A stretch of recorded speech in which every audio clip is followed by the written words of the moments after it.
สวัสดีจ้ามื้อนี้เฮามีตำส้ม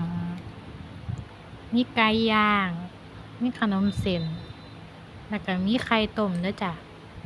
มื้อนี้เฮาสิมานั่งกินแซ่บๆเด้อจ้ะเด้อมากินนำกันเด้อจ้า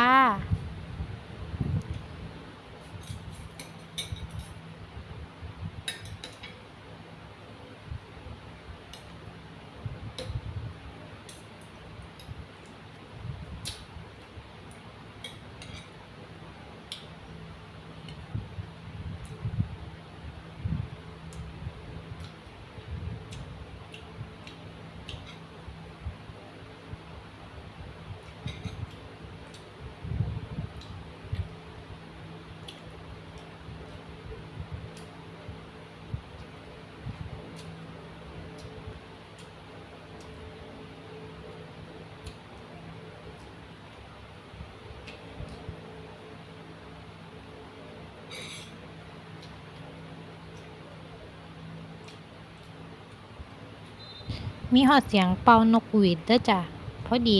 ข้างล่างเนาะเพิ่นกำลังแข่งขันฟุตบอลกันเนาะจ้ะ